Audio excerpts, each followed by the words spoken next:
આજરોજ મહામહિમ અહીંયા મેડમ પધાર્યા છે, એમનું સ્વાગત છે. ખાસ કરીને આજે ભેસાવી ગામ વતી ખૂબ આનંદ અને ગૌરવની લાગણી છે. તમને પ્રશ્નો તો ઘણા બધા છે એટલે થશે જ, પણ એની પહેલાં એક ભેસાવી ગામની શૈક્ષણિક વાત કરતા કે લગભગ આ ભેસાવી ગામ 95% વધારે શિક્ષિત છે અને લગભગ 120થી વધારે ગવર્મેન્ટ એમ્પ્લોયમેન્ટ છે અને ખૂબ સારો શિક્ષણનો પ્રભાવ છે. સાથે સાથે દરેક જરૂરિયાતોના પ્રશ્નો હોય. મારી વાત એટલી જ છે કે આ વિસ્તારમાં ધારો કે અહીંયા જૈન બોર્ડિંગ છે, એમાં 150 જેટલા આદિવાસી છોકરાઓ જૈન ધર્મનું શિક્ષણ લઈને સાથે સાથે જૈન ધર્મના સંસ્કાર લઈને ખૂબ સારી રીતે ભણે છે. પરંતુ એ જ્યારે પાસ થાય છે અને નોકરી લેવા જાય છે મેડમ, ત્યારે સૌથી વિકટ આખા જિલ્લાનો પ્રશ્ન છે. મેં તમને કદાચ 2 થી 3 વાર કીધું છે, લેખિતમાં આપ્યું છે, મળ્યો નથી. પરંતુ એ પ્રશ્ન એવો વિકટ છે કે જ્યારે નોકરી લેવા જાય છે ત્યારે આદિવાસી છે કે કેમ, એ બહાના હેઠળ કંઈ વ્યક્તિગત નથી, પરંતુ આ ભેસાવી ગામની અંદર અમારા પરદાદાઓએ કદાચ રાજાને જોયા છે. આપણે આટલી ઉંમરમાં પહેલી વખત આપણે રાજાને જોઈએ છે. આપણે રાજા જ કહેવાય, માફ કરજો, પરંતુ આ રાજાનો બંગલો છે. અમારા દાદાઓએ અને ગામના અમુક માણસોએ રાજા પાસેથી યાદગીરી રૂપે 15,551 રૂપિયામાં આ જમીન સાથે વેચાણ લઈને આ યાદગીરી સાચવી રાખેલી છે. હવે રાજા જ્યારે અહીંથી નીકળતા હતા ત્યારે મેડમ એની સવારી નીકળે ત્યારે એટલા રસ્તા પહોળા હતા, એટલા બધા રસ્તા પહોળા હતા. અને ગૌચર, આજે તલાટી સાહેબને પૂછ્યું કે ગૌચરની જમીન, તો એમને કદાચ ખબર નહીં હોય. સરકારી જમીન કેટલી છે એ કદાચ ખબર નહીં હોય, પરંતુ આ ગામની અંદર ગૌચરની જમીનનું દબાણ થયેલું છે, રસ્તાની જમીનોનું દબાણ થયેલું છે.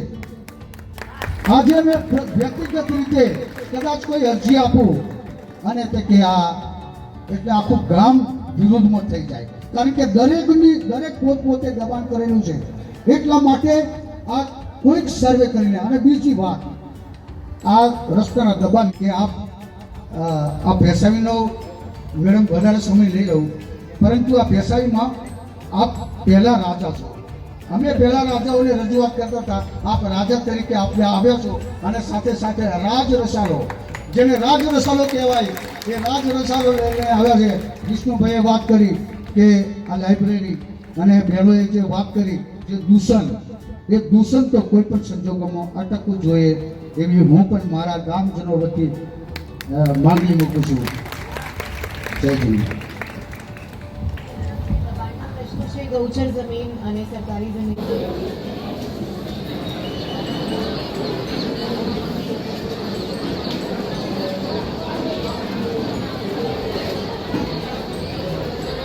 રોબોટિક્સના ક્લાસીસમાં સ્પેશિફિકેશન આવે છે, અને જે પણ ક્લાસીસ શીખીએ છીએ એ શીખેલી વસ્તુ ખાલી ટોપિકથી નહીં, દરેક વસ્તુ એ પ્રેક્ટિકલ છે. આ છોકરાઓ ધીમે ધીમે જે પણ કામ કરે છે એ બધું લોકોએ આઈપીએલ આપેલા છે, અહીંયા તો એ લોકોને ધીમે ધીમે લાઇબ્રેરીમાં જાઓ તો એ બધું તો એક છોકરો બતાવશે.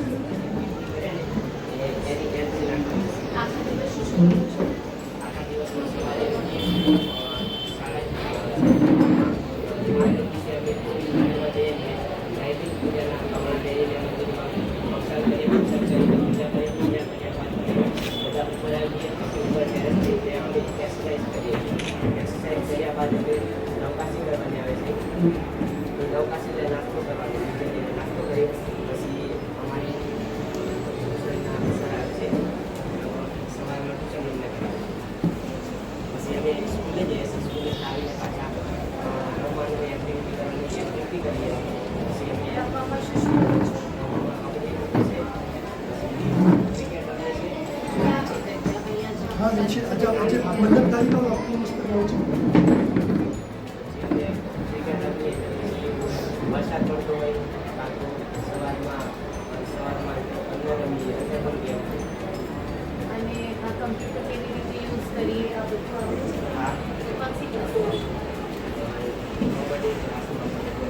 કેટલી ક્લાસમાં અત્યારે તમે કોણસી ક્લાસમાં ભણો છો? કયા ધોરણ? 11મા ધોરણ. 11મા ધોરણના ખાલી 4 છોકરાઓ છે. બાકીના બધા 6-7 શું છે. સબ્જેક્ટ છે તમારા? સાયન્સ, આર્ટ્સમાં જવું છે? All the best.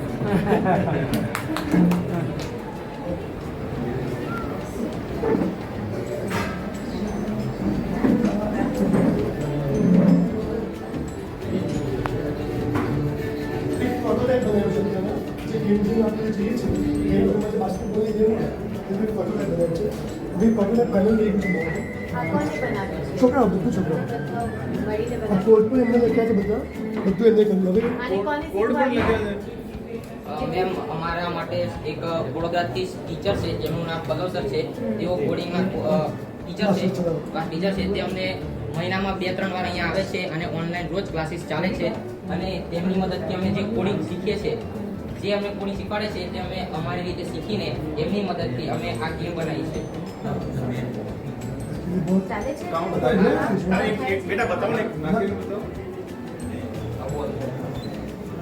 આ બોલ નેટમાં નાખવાની છે? હા એક બસ. ગયા ઈ નહીં યાર. ફિશ ટ્રાય કરું.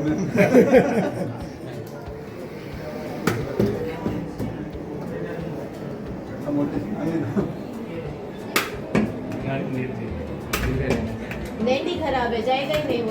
कैसे दिखेगा? अरे वाह, अभी भी आप જો ઉપર એક સ્કોર થાય मुस्कान ट्राई करें.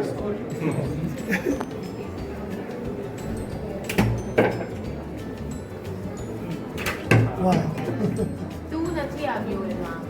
સ્કોર ઇન્ક્રીઝ નથી થયો. સ્પેશિયલી 6 મહિનાની ગુજરાતી શીખી અમારી પાસે બુક્સ બોલે ગુજરાતી શીખ્યો અને ગુજરાતી શીખ્યા પછી એ ત્યાંથી ઓનલાઈન છોકરાઓ શીખવાડે અને અત્યાર સુધી રેગ્યુલરમાં અમારે કોઈ પણ છોકરો છેલ્લા આટલા વર્ષોમાં ટેન્થમાં ફેલ નથી થયો રિસન્ટલી આજે ઉપર ટ્રોફીઓ દેખાય તો સાયન્સ ફેરમાં અહીંયા આગળ છોકરાઓની બધા છોકરાઓ પ્રાથમિકમાં માધ્યમિકમાં ભણ્યા ફર્સ્ટ સેકન્ડ થર્ડ છોકરાઓ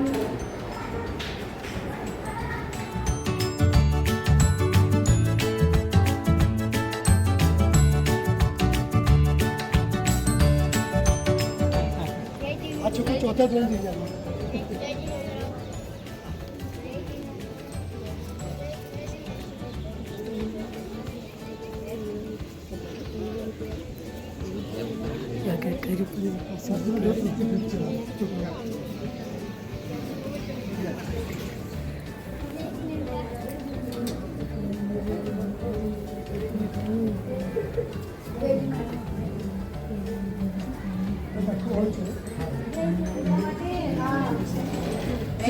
હા બેન છે ને બધા કદાચ ને આપીને આવે એ લોકો મને કોઈ પબ્લિસિટી કોઈ હેલ્પ નથી કરી ગયા વર્ષે અમારા લોકોને 10 છોકરાઓ એવા હતા 140 એડમિશન આવ્યા એટલે તમે વિચારી શકો છો કે કેટલામાં લોકોને ખબર છે આપતી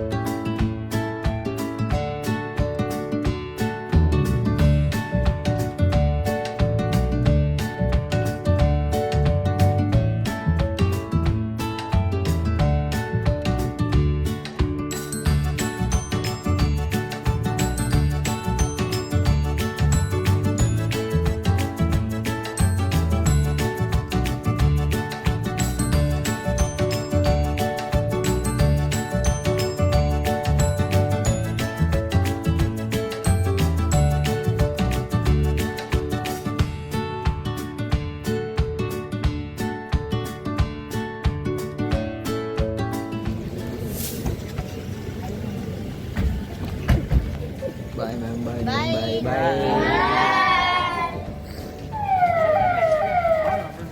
આપણે કઈ જગ્યા હવે